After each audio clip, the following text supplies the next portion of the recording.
Hello, rentoids. If you're like me and you were playing in a sandbox in 2008 instead of investing in the real estate market, then chances are you're probably renting your home.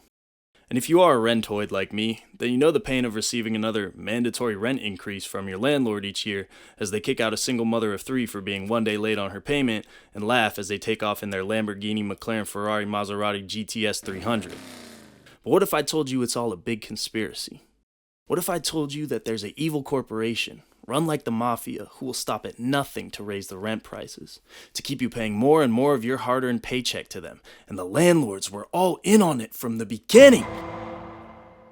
Well, sometimes the truth is stranger than fiction. Let's talk about the mail. Can we talk about the mail, please, Mac? I'm dying to talk about the mail with you all day, okay? Really, sir, a little price fixing here, a little manipulating there. Rental prices increasing more than 30% in major cities across the U.S. Experts say one in particular is key.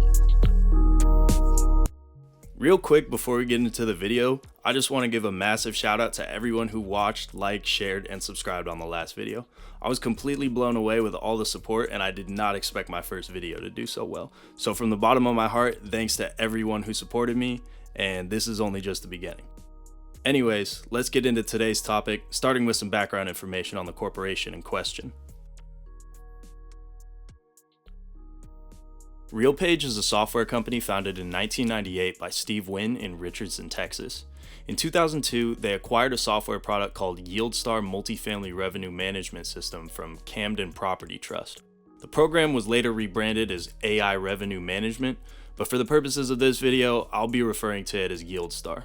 Essentially how the product works is that it allows property management entities and corporate landlords to share information about properties with each other that are usually kept secure by each company. Such information includes things like rental price per unit, rental prices of nearby buildings, and the price per square footage of similar apartments. Yieldstar then uses this information to inform an algorithm that recommends the highest rent price possible to each firm using the software. Essentially, the software takes all of the work out of analyzing market trends and setting rent prices, acting as a virtual price setter. Now you might be thinking, what's wrong with this, City Slicker? If people are still willing to pay the rent, doesn't it mean that the rent should be that high? Couldn't they just move out? Isn't this the free market at work? What are you, a communist?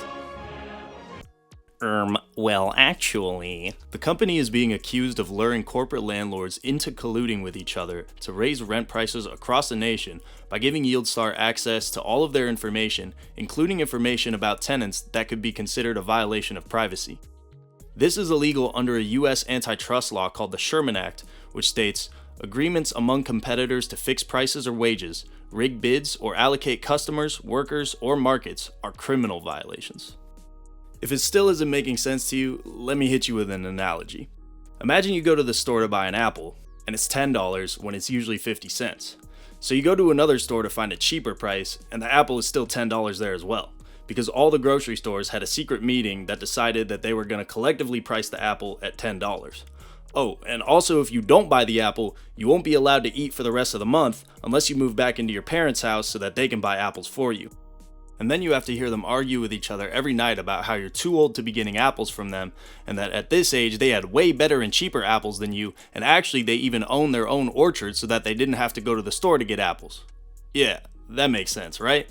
So anyways, now that that's cleared up, let's get into the thick of this controversy and find out why the rent is too damn high. Back in 2022, ProPublica released a scathing report that detailed the misuse of Yieldstar and cartel-like tactics that RealPage employed in order to keep rents at an all-time high. The report details how RealPage in some cases set up work groups that consisted of private meetings including landlords that would otherwise be in competition with one another. It claims that the software uses a hyper-specific algorithm to set prices at rates that property managers wouldn't normally be comfortable with. To quote RealPage executive Andrew Bowen, very few of us would be willing to actually raise rents double digits within a single month by doing it manually. ProPublica reported that a dozen subcommittees, including 2 focused on revenue management, meet in invitation-only sessions at the company's annual conference, Real World, and participate in a conference call each quarter. Several antitrust experts, including a former Department of Justice antitrust prosecutor, said that at the very least, this, quote, could raise an antitrust red flag, unquote. RealPage claims that their algorithm simply feeds information into an aggregate that gives its users data that they could have collected through their own survey and research, and that they are just simplifying this process, fully legally. However, the numbers don't lie.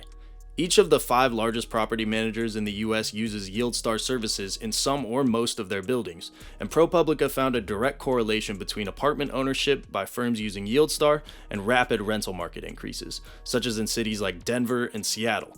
Meanwhile, cities like Tampa and Chicago, which experience slower increases in rental prices, have far fewer buildings owned by these firms. The amount of data that RealPage feeds into their Yieldstar algorithm is also bordering on intrusive, as they admitted to having a data warehouse that stored actual lease transactions between agents and tenants, whereas without Yieldstar, a firm would only be able to access advertised prices from agents online. Additionally, Yieldstar's algorithm promotes tactics that further encourage the housing crisis. Steve Wynn, again RealPage's founder and former CEO, stated that one large property company, which managed more than 40,000 units, learned that it could make more profit by operating at a lower occupancy level that, quote, would have made management uncomfortable before, unquote. The company had been seeking occupancy levels of 97% or 98% in markets where it was a leader, Wynn said. But then, when it began using Yieldstar, managers saw that raising rents and leaving some apartments vacant made more money. Keep in mind, this is the actual CEO of RealPage, basically flexing that his software allows rental management companies to keep more units vacant and upcharge the ones that they actually are renting.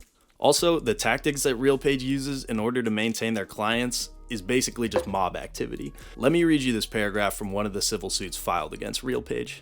Specifically, every morning, RealPage provides participating lessors with recommended price levels. Lessors typically must communicate to a RealPage pricing advisor that they have accepted or confirmed the approved pricing within a specific time frame. If lessors wish to diverge from the approved pricing, they must submit reasoning for doing so and await approval.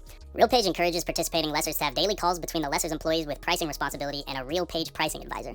If there's a disagreement between the participating lessor and RealPage pricing advisor, the dispute is often elevated to the lessor's management for resolution, and specific reasons justifying a departure from RealPage's pricing level are usually required. But RealPage emphasizes the need for discipline among participating lessors and urges them that for its coordinated algorithmic pricing to be most successful in increasing rents, participating lessors must adopt RealPage's pricing at least 80% of the time. At this point, I'm starting to think Tony Soprano is on the other side of the phone line with a cigar saying, if you don't have it, it gets tacked onto the principal.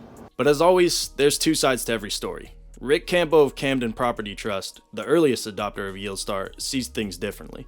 He says, the culprit is a lot of demand and not enough supply, not revenue management software. The software just helps managers react to trends faster. Would you rather do your work today on a typewriter or a computer? That's what revenue management is. So it seems like we have our Luke and our Darth Vader. Tenants and investigators claiming that they are being price gouged, and RealPage and its clients maintaining that they are simply in the business of automation. So now, where does the government get involved? After this ProPublica report came out, we started seeing renters across the US become wise to RealPage's game. Over the course of 2023, several lawsuits were filed against RealPage and its clients. The tenants of a 527-unit tower in Jersey City, New Jersey, launched a lawsuit in early 2023 against RealPage and over 34 landlord clients citing unfair pricing practices and collusion. In November, the District of Columbia filed an antitrust suit against RealPage and 14 of the capital's biggest landlords, alleging that they were conspiring together to all use RealPage in order to share information, violating the district's anti-competition laws. As a result of these cases and under mounting pressure, the Department of Justice officially filed a statement of interest in December 2023 into possible breaches of the Sherman Antitrust Act. A few months later, in March 2024, this was escalated to a full-on criminal investigation of RealPage and dozens of landlord and property management companies. And it looks like the investigation was pretty fruitful, because just a couple months later, something crazy happened. Bad boys, what you gonna do?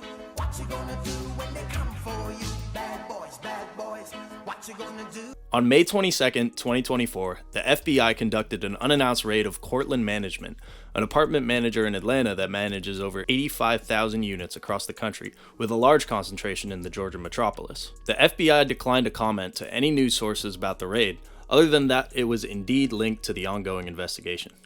Cortland maintains that it cooperated fully with the raid, and that its offices and employees are not the specific target on the raid.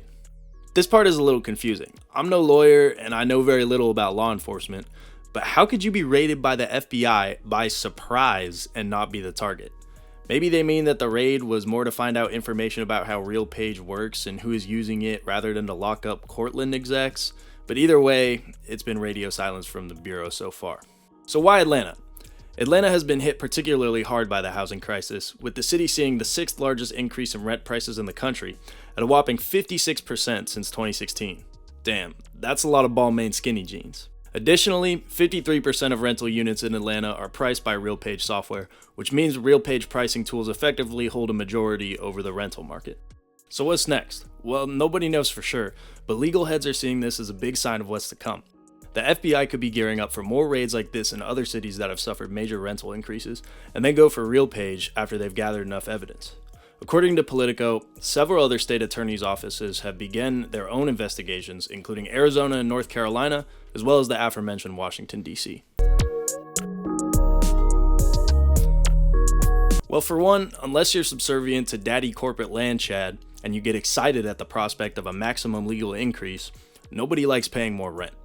It's undeniable that the housing crisis has exacerbated since the pandemic, and that pressure on housing costs are leading to people being more cash-strapped than ever, with less expendable income to use in their local economies, and less incentive to have children or take risks like starting new businesses, which are all things that I think we can agree are generally good for society.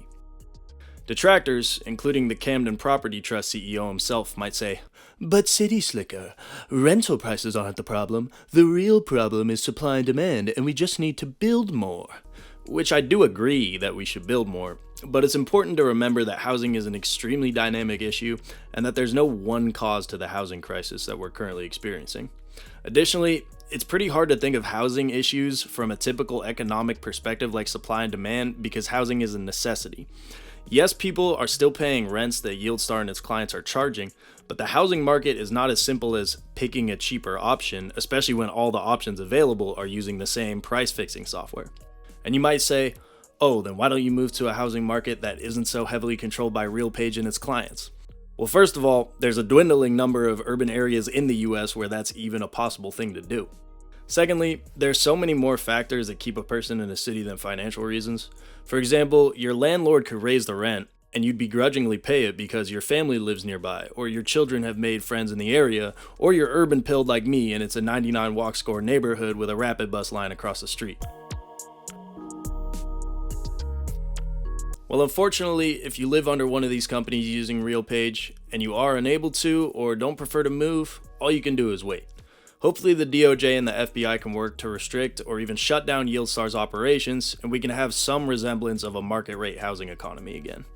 What you can do outside of your housing situation, though, is write to your local or state government and encourage them to investigate or even take legal action against corporate landlords and property management companies in your area using RealPage's software. The more pressure that's put on these companies, the more they will be forced to change their ways. However, if you're looking to move into a rental unit, what I can personally recommend doing is renting from a single owner landlord or even a locally owned smaller property management company. In the 3 rentals that I've lived in, my current one is locally managed, one was a single owner, and one was a corporate management company. I love my current place, and my single owner landlord was excellent too, but the corporate managed one was so bad that me and my roommates moved out within a year.